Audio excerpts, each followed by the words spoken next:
My name is Marshall Hendrickson. I'm a software and cloud solutions architect focused on digital transformation customers and their needs.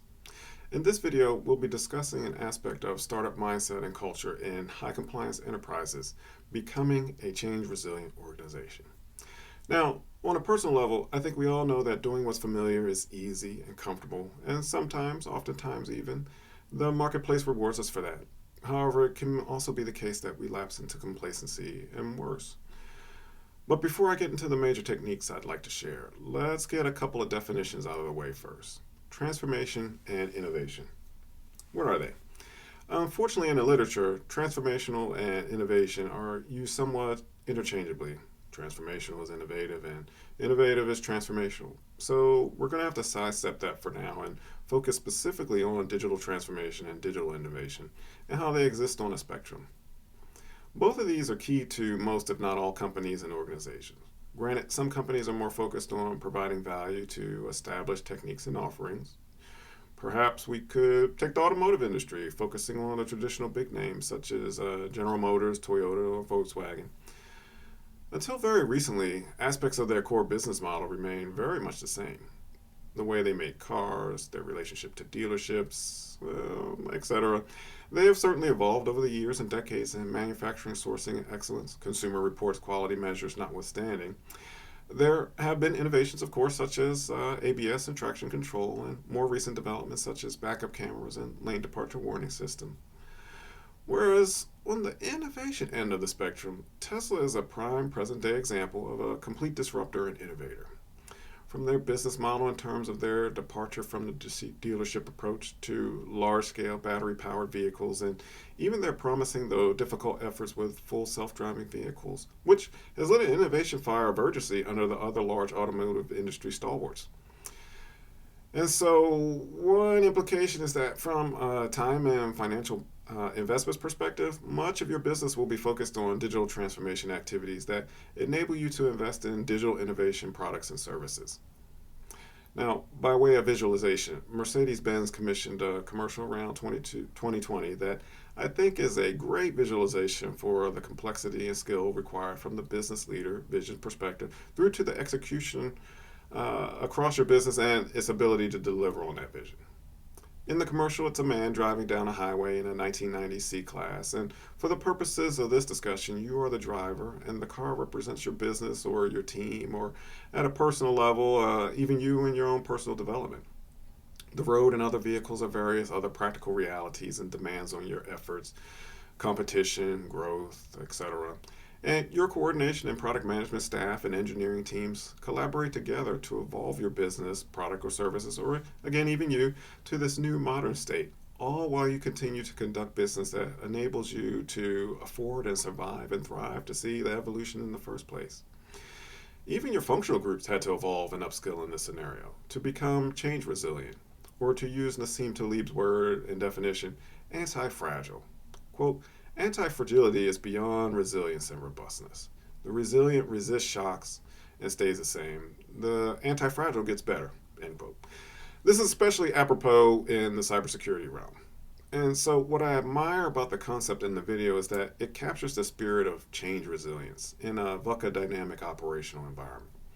We'll talk about VUCA, volatility, uncertainty, complexity, and ambiguity, a little later in contrast to FUD, fear, uncertainty, and doubt. But for now, let's get after another definition, monoliths and monolithic. Many digital transformation efforts in high compliance organizations and government have been challenged to change in a way that endures with the hopes and dreams delivered. Not that these organizations do not change, but that the change takes much longer and is much more expensive than originally expected. And in more extreme scenarios, has resulted in total loss in invested time and expense. Much of this is attributable to the silos of knowledge, strained trust between functional groups and responsibilities, disjointed or even competing understandings of the team or organizational vision. The desire and really the business imperative to find some way to navigate the tension between moving at the speed of business, contrasted with high consequences for errors, can only exist if trust is there across groups to inculcate a learning culture. One of the best ways I've experienced building or reinforcing this trust is through collaborative understanding experienced by teams through structured and facilitated workshops that help define the domain prioritized from the business needs perspectives, the what, and integrating and decomposing the technical approach to achieve business objectives, the how.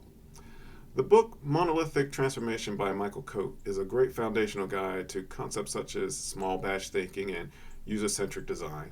In a future video, I will go into further detail how my colleagues and I were able to leverage these techniques to great effect to modernize a legacy airspace defense management system, which went from a proof of value, proof of concept to a multi-year estimated $6 billion with a B program. And the people component of the transformation was quite substantial. Which brings us to domain-driven design and event storming. Now, in my experience, and especially in DoD organizations, there are a lot of silos of information struggling to be unleashed for the collective understanding. Often these exchanges happen in one-on-one calls or even small, medium, and large group discussions. However, what domain-driven design and event storming unleashes an ability to capture early the as-is and to-be states of the desired business or mission outcomes, and critically, with all the parties and functional groups and their product teams understanding their contributions to the overall success or failure of the initiative. In later discussion, we'll take a deeper look at these two techniques and demonstrate how teams are able to grow into a common understanding of the challenge while team building and increasing collaboration. Now, what domain-driven design and event storming do to help shine a light on the business domain, Swift workshops provide the same for the engineering staff to help shine a light on the technical trade-offs in delivering the necessary outcome in the time and resources available to business leaders. Now, of course, it's potentially an opportunity for business leaders to ask for alternative courses of action if an accelerated schedule is required for success. However, hopefully this context has been captured and highlighted leading up to this session. Fundamentally, Swift workshops help bring together a multidisciplinary group of collaborative session that bridges the business outcome required with the technical solution, allowing business leaders to be part of the risk calculus of delivery challenges. At the core of Swift workshops are line-level implementing teams for a given feature or capability. However, subject matter experts and stakeholders have a valued presence as well to provide nuance and context that might otherwise be missed. And key to the success of this potentially large group discussion is a skills facilitator, such as myself, to help manage the discussion scope and time and to make sure that the desired outcomes for a path forward are achieved, if at all achievable. So, those are the core processes, monolithic transformation, domain-driven design, and event storming. And adjacent to the processes and techniques we've just discussed are having the proper tools for facilitating these collaborative sessions. Virtual whiteboards, especially for remote and distributed teams, have been great enablers along with virtual meeting tools such as Zoom and Teams and Meet. In the post-pandemic phase, many of us have grown accustomed to working in remote settings. However, even pre-pandemic, a lot of collaboration happened across time zones and supply chains, software teams included. And the question becomes, what tools are available to best facilitate that kind of collaboration? There are a number of providers of virtual whiteboard solutions, some embedded in Zoom and Google Meet, and others like Lucidchart, Miro, and Draw.io. Remote medium to large group collaboration and whiteboarding do have some constraints that in-person does not. However, it's still a fantastic way to get that collaboration done, especially when bringing large groups of people together might be cost prohibitive to do, much less on a regular basis. And skilled facilitators can help teach your teams how to get the optimal engagement from all participants in these sessions. So let's pivot to change resilient anti-patterns. Risk tolerance in high compliance enterprises are almost by definition reserved in nature. However, it also manifests itself as FUD, fear, uncertainty, and doubt that can become almost cultural in nature and that can diminish new and diverse perspectives on potentially new opportunities that might have very positive impacts and outcomes. VUCA and monolithic transformation shift the perspective from attempting absolute control to characterizing and managing the risk-reward trade space. So one last observation and its related management technique. Focus and Standish Group, in their Endless Modernization report from December 2020, notes that modernization projects yield significantly higher success rates.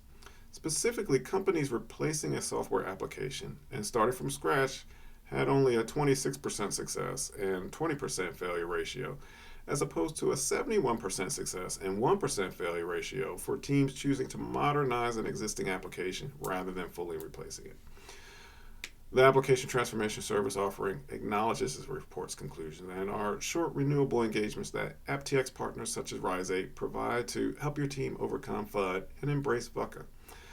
Typically, these are 6-week renewable cycles of paired programming and partnerships until your teams are comfortable with leading the changes and development themselves. We are not long-term nor backdoor contract workers to replace your people. Rather, we are paired with you and your team just long enough for the change to become self-sustaining in your organization and you move off on your own power. So, you be the change. The best change is the positive change that you can complete, and that's optimally achieved through your incremental small batch change. Thank you for listening. Now it's your turn. In the comment section below, tell me about your experiences with becoming change resilient and anti-fragile in your organization or with yourself. And don't forget to hit that like and subscribe button. Thanks. Have a good one.